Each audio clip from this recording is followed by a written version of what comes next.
This narrow strip on the Mediterranean is home to more than 1 million Palestinians, none of whom is represented in the current round of Palestinian-Israeli negotiations. Leading them is Hamas, the Islamic resistance movement that rejects Israel's right to exist and demands the return of Palestinian lands.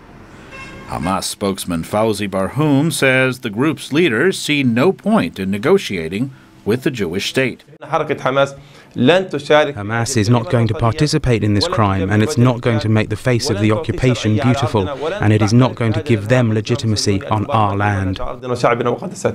Hamas launched a series of attacks on Israelis just before negotiations began in early September.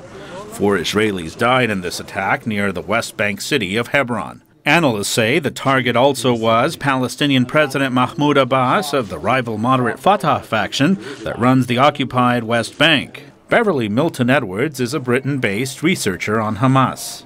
What Hamas is hoping to accomplish is to appeal to the Palestinian population, many of whom oppose these talks as well, and remind them that the president doesn't enjoy legitimacy and that he should be minded not to negotiate away the future of the Palestinian people and their aspirations for statehood. The Palestinian Authority, led by Mr. Abbas, has cracked down on Hamas in the West Bank, arresting hundreds over the past few weeks. The U.S. and others consider Hamas a terrorist organization.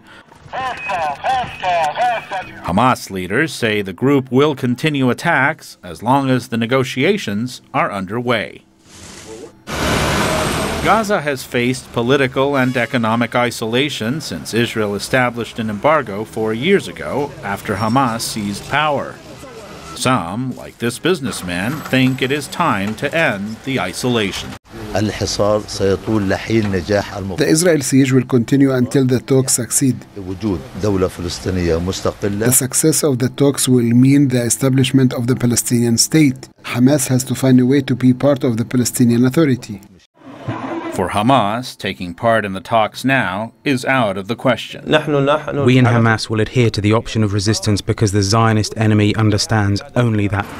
With hundreds of its members in prisons in the West Bank and with the Israeli embargo strongly in place, analysts say Hamas is in no position militarily to derail the talks. But some believe its ability to undermine the peace process should not be underestimated.